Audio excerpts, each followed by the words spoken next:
Shalom, everyone. My name is Cody Baynert, and today I'm going to be discussing my thoughts on the latest album from Ryuichi Sakamoto titled 12. Before I get into this review, I do want to give a brief disclaimer for this review will be tackling some very heavy subject matter, mainly that of dealing with cancer. And if that is triggering to you in any way, I would recommend watching something else, maybe even one of my other videos, but that's up to you. But anyways, Ryuichi Sakamoto is a Japanese composer who became famous through his work when it came to movies such as Merry Christmas, Mr. Lawrence, as well as The Revenant. And despite his fame, I've admittingly, weirdly enough, never heard of him before until I so happened to catch a friend of mine listening to his latest album in question on Spotify. And so I went into this record with little to no context of what artistically inspired it. And I thought it was pretty nice on my first listen. I thought it was some very lovely ambient neoclassical and ambient drone, kind of along the lines of Brian Eno and Harold Budd, but I didn't really find that it stood out to me that much. However, I do believe that there is always something to be said when it comes to the story behind a piece of work, which I think can really add an extra layer of meaning and emotion to said work. And that is pretty much the type of experience that I had when researching different things about this record as well as the artist behind it. This album is a collection of pieces that were written over the course of 2021 and 2022, shortly after Ryuichi was diagnosed in early 2021 with rectal cancer. And there's something about that fact alone that makes this record feel all the more heartbreaking and all the more poignant and emotional to listen to. And in a way, when listening to it, I do somewhat find myself being reminded of David Bowie's Black Star from back in 2016, which is interesting because both Ryuichi and David Bowie starred in the same movie together in Merry Christmas, Mr. Lawrence. Every song seems to be named after a different date in which the track was recorded and or composed. Songs such as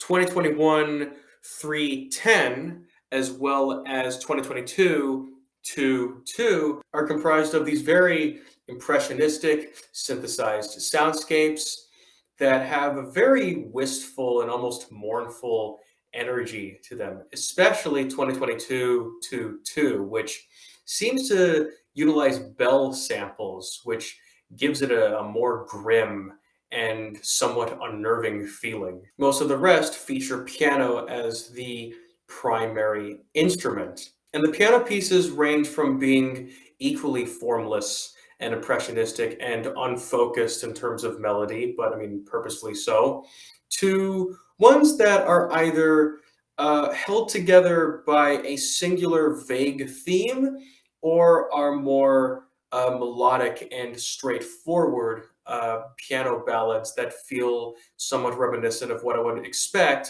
from Claude Debussy. And so this record offers a very interesting palette of sounds as Ryuichi's way of expressing what I imagine were very overwhelming and indescribable feelings that he experienced shortly after the news that he received, which I find to be somewhat of a genuine testament to the understated yet also highly emotive power that ambient music can have, and is also, in my opinion, one of the best examples of this in recent memory, up there with probably Everywhere at the End of Time by The Caretaker, or The Disintegration Loops by William Basinski. And on top of that, you can hear recordings of Ryuichi's own breathing on some of these pieces, which I feel like was a conscious decision and almost feels to me like a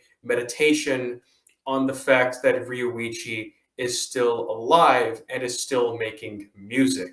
And there's something about the incredibly nostalgic energy throughout this record that feels incredibly poignant and emotional that sometimes had me tearing up. For it feels like he is musically reflecting on his life. And I also find that there is a bit of a sense of wonder in terms of what the rest of one's life under these circumstances has to offer, as well as maybe where one goes when one dies. And these very complex and specific emotions are what I am gathering through completely wordless music, which again really shows his ability to harness ambient music in a very powerful way. Now, even though some of these tracks can arguably meander around for a little too long for their own good, especially when the songs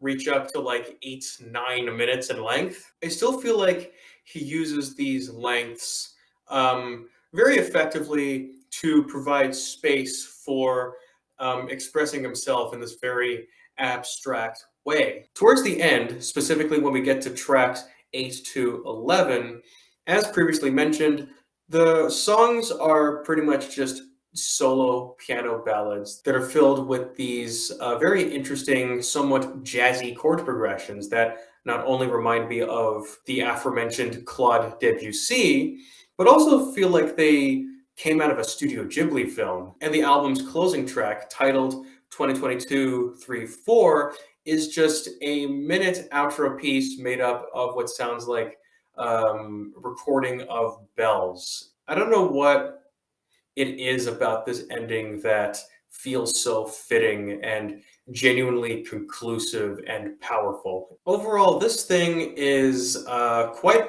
the emotional journey, in my opinion. It's definitely not the type of thing that I would go back to regularly, but if I'm ever in the mood for something that is challenging yet also relaxing and maybe provokes some very strong yet also complex emotions, this is definitely one that does so really freaking well because it is written just directly from the heart. Like, nothing is faked. The emotional vulnerability on this thing isn't forced. It is real. And it is communicated with zero words, which somehow makes this whole thing more powerful because it allows me to add in my own interpretation of this music. I mean, obviously within the context behind it to some degree, but still, I really wish the best for Mr. Sakamoto as well as his family, and I really hope that he lives